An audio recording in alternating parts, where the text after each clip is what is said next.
brother and friend, Abdurrashid Jatu. Assalamu alaikum. Wa alaikum salam wa rahmatullah. I am your, of course, again, your brother and friend, Ibrahim Oshioma Momo, your uncle. So, Brother Jatu, for the Zakat assessment segment, if I could just ask, what do you want us to discuss today? Yes, we want to look at animals. So, animals generally? Yes. So, things like cow, like goat, like sheep, like camels? Yes, yes. Oh, interesting. I'm going to add one, chicken. I like chicken, you know. Yes, you can add chicken. Like. Very well. So, maybe we just start with cow. What is that? How do you calculate cow? Now, starting with cow, the payment of zakat for cow starts when the cow, you have 30 cows. If you have between 0 or let's say between 1 and 29 cows, you are not expected to pay zakat. Zakat payment is not obligatory on you. So if you have up to 30 cows, your zakat is one 1-year-old cow. A 1-year-old cow. That's your zakat. If you have 30 cows. 30 cows and above? Yeah, 30 to 40. Okay. Now, if you have 40 to 59 cows, you have to give a 2-year-old cow. Wow. So the first one was a 1-year-old cow. If you have between 30 and 40? Yes. If you have less than 30, you are not to pay? You are not zakatable. Okay. So between 60 and 69, you give two 1-year-old cows.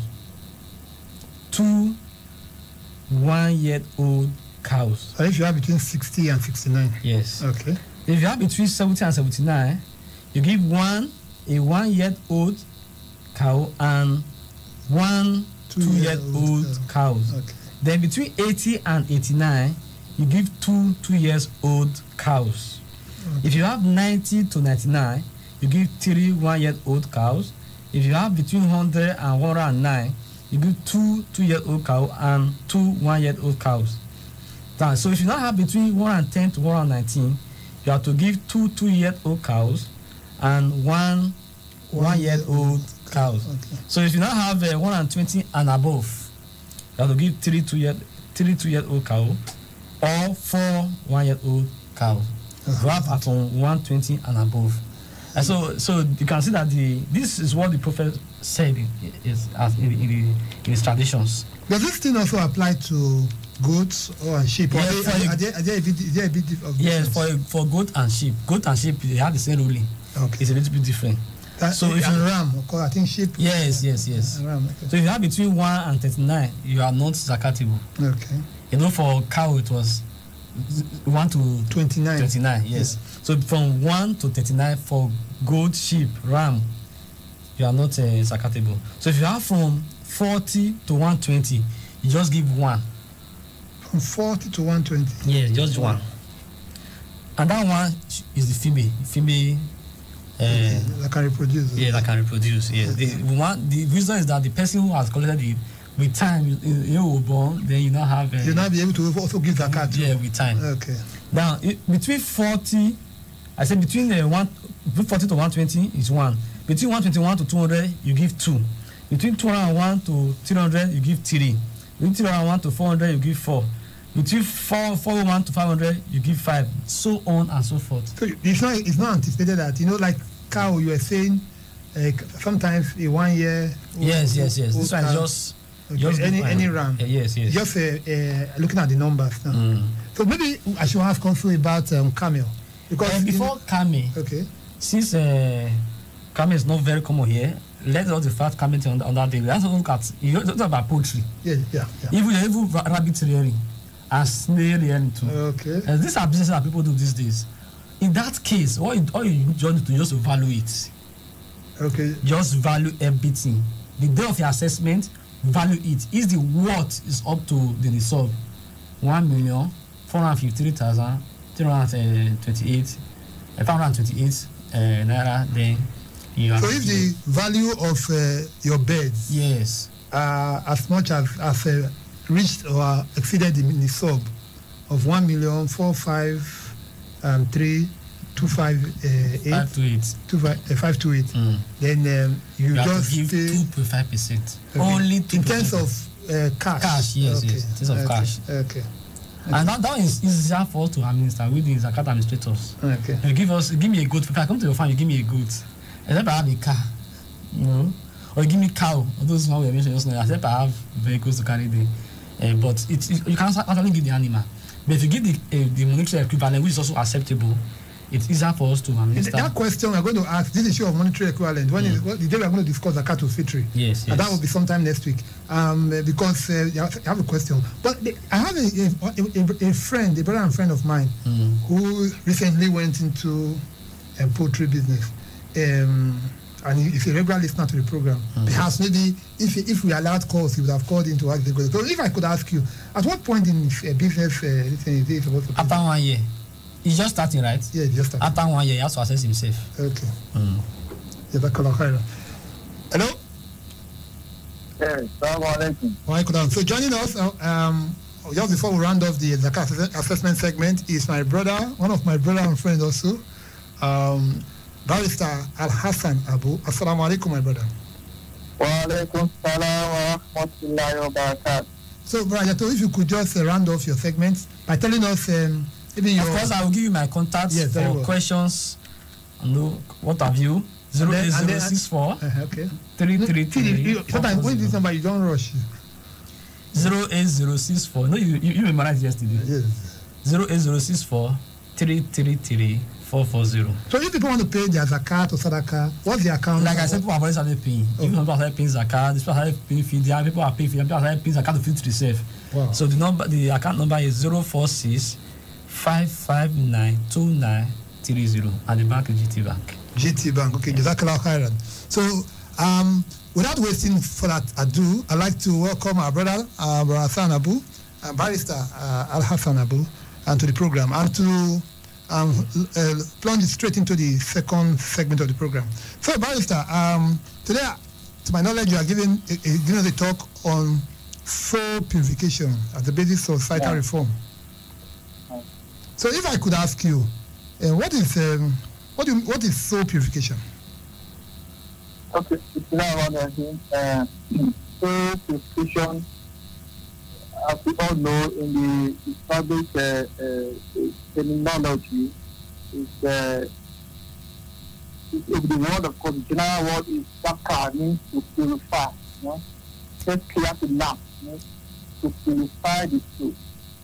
We can see as tahara, which means to purify the soul. They are the same word, used interchangeably. It can mean, of course, as jihad, which means to develop of your relationship with Allah subhanahu wa ta'ala. But generally in Islam, soul purification is to reform the soul and to cleanse it from evil. Of course, through the following means. One, of course, is to seek beneficial knowledge. One of the sayings said, Allah said, Fa'arifuni qabla anta abuduni. You must know me before you worship me. If you don't worship Allah, is ignorant. You must know Him, and of course know His do's and don'ts before engaging in worship. Of course, that will be acceptable. The second, of course, is amal solely, righteous deeds. For all to say we have to find our soul, one of the things, of course, we can bring from the definition is that we must engage in righteousness. Verse 13, that Medina amanu wa amilu solihat. Those who believe, to believe, of course, stem from the doing what is righteous. And thirdly, on the definition, of course, is engaging in what Allah subhanahu wa ta'ala has instructed us, and for us to refrain from what He has forbidden us. We engage in what He has said we should do, and we refrain from what He has forbidden us. All these things, of course, can be captured in Islam, around 91, Allah said, Qadi Aslaha Man Zakkaha. He has indeed succeeded, both in this life and in the hereafter, who purifies his soul. But for the cause of Man Zakkaha, and he has saved most anyone who corrupts his soul. And we saw when Allah subhanahu wa ta'ala in Surah An-Naziyah sent Musa to Fir'aun. As irony as Musa, Allah subhanahu wa ta'ala instructed Musa فَكُلْ هَلَّكَ إِلَىٰ أَنْ تَزَكَّىٰ. Say to him, perhaps, you would have prepared yourself. So the aim of Musa going to the earth was to purify his faith, of course, and to gain the pleasure of Allah subhanahu wa ta'ala. Of course, the mission of the prophet, the Prophet Muhammad sallallahu alaihi wasallam, is to purify souls. It's to purify souls. It's not purify yourself and individual, they purify those of your congregation. In fact, the Juma, God says, who are led, the 2 verse 2, who are led by answer to the Ummi. Allah is the one who sends your letters at the Prophet Muhammad sallallahu alaihi wasallam. Yatlu alayhim ayatin, to teach them, to recite to them the sign, or the vaccine. Look at that what it's talking again, it's that car, to recite them. The aim of the verse is fine. So those revelations that will come from time to time was the vaccine, to recite them. So the purpose of purification, of course, is to purify man away from evil and draw him close to Allah subhanahu wa ta'ala. Okay. So you mentioned 3 ways of purification. First is to acquire the knowledge. Of course, you quoted Farifuni, Qabla Tabuduni, and to the end of that hadith. You also say you engage in righteous deeds. Yeah. And then, of course, you do what Allah has intended of us, and forbid and refrain. So, if I could ask you, if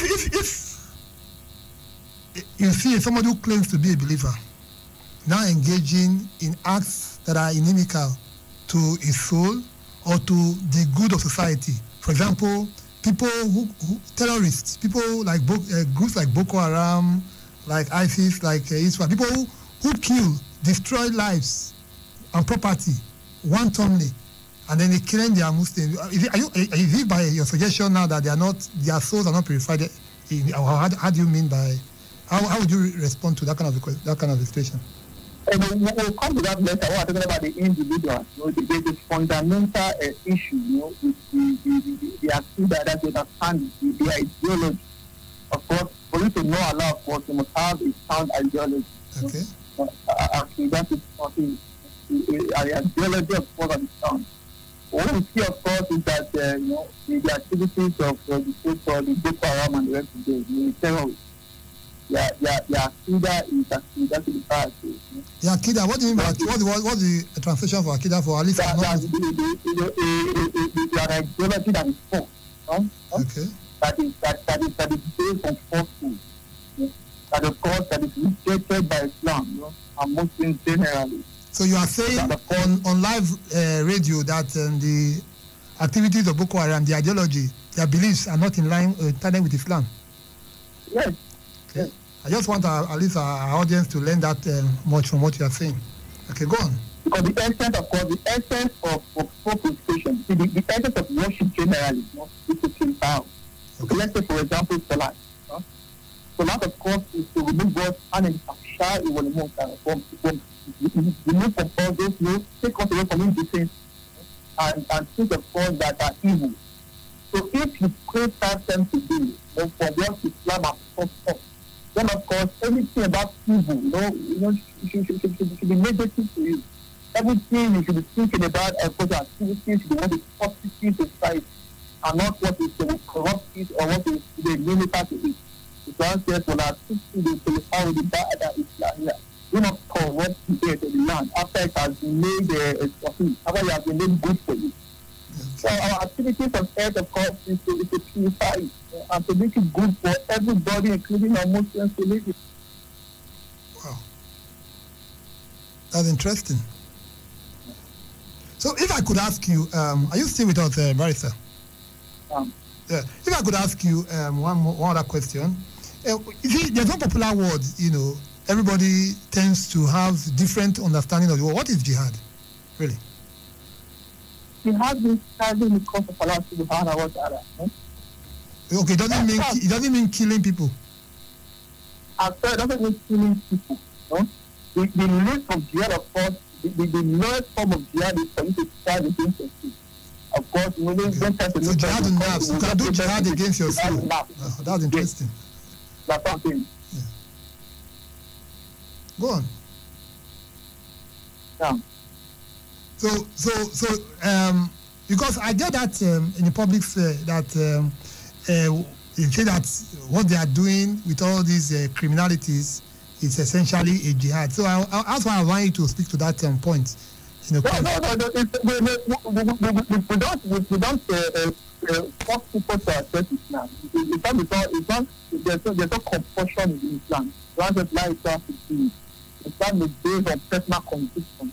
Of course, everything we do as Muslims is that we direct each other to the power of Allah, the one God. Okay. So, we are convinced, about the worship of Islam, about the science of Allah. And of course, you accept Islam. You don't based on you're not accepting Islam based on gunpoint. It's a personal conviction about what you see in Muslims and what you see in the religion and what you see generally, what you have observed, and the guidance Allah subhanahu wa ta'ala has given you.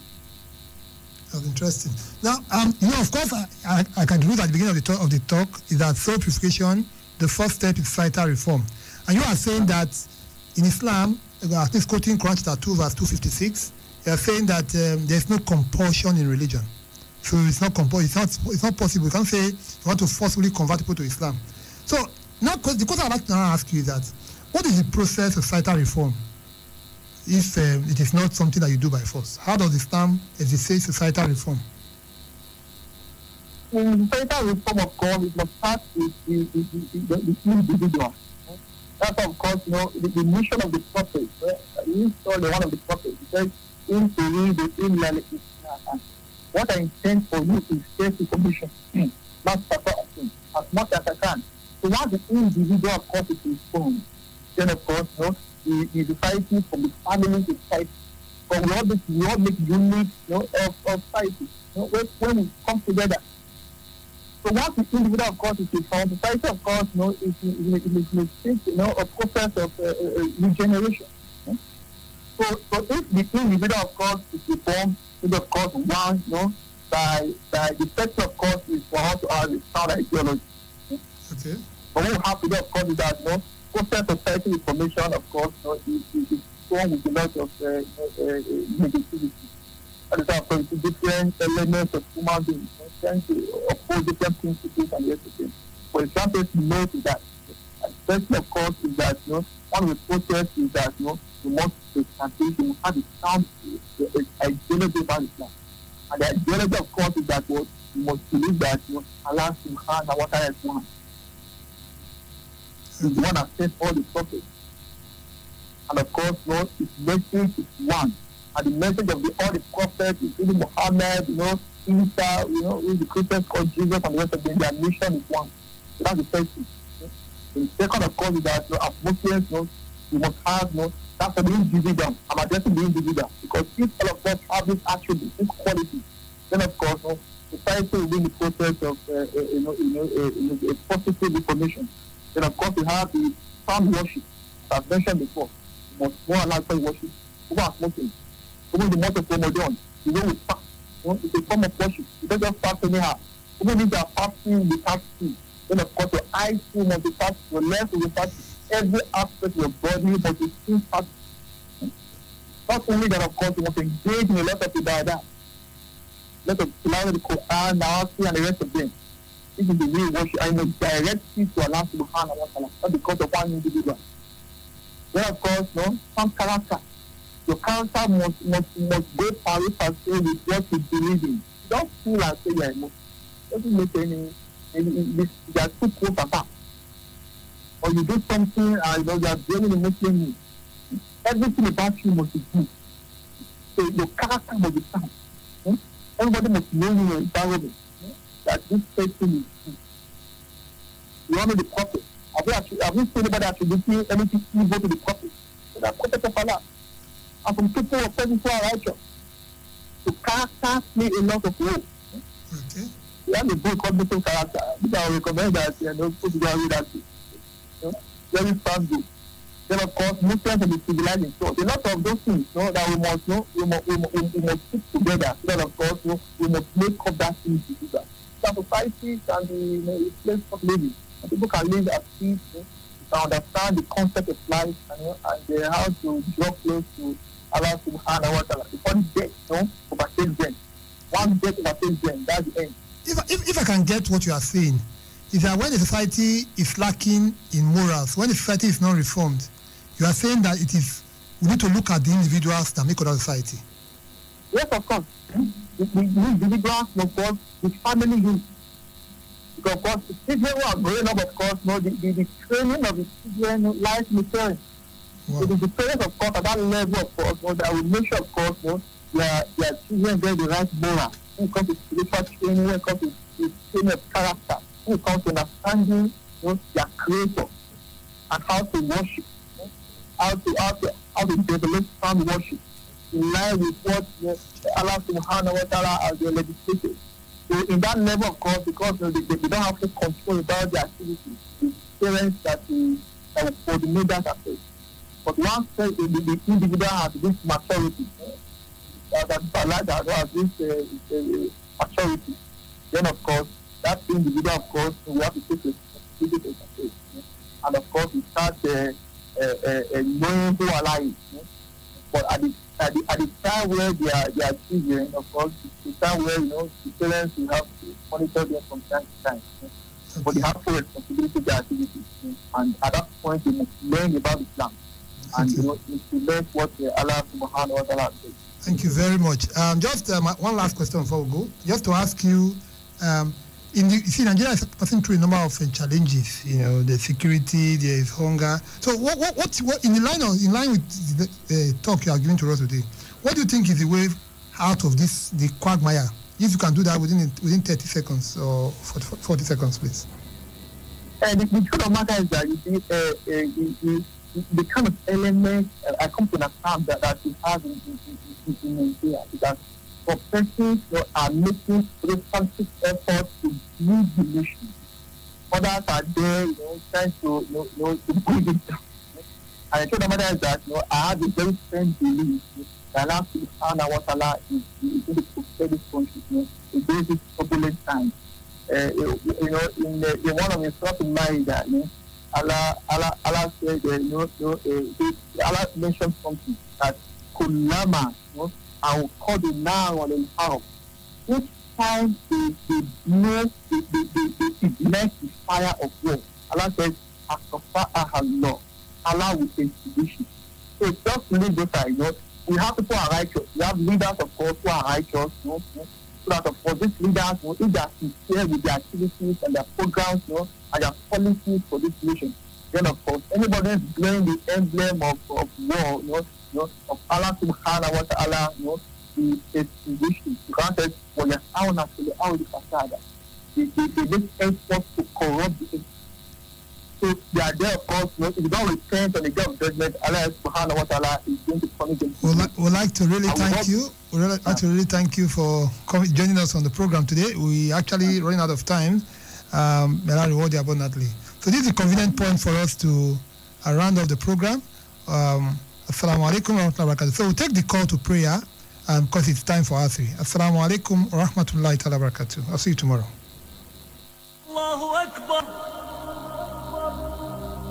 Allah.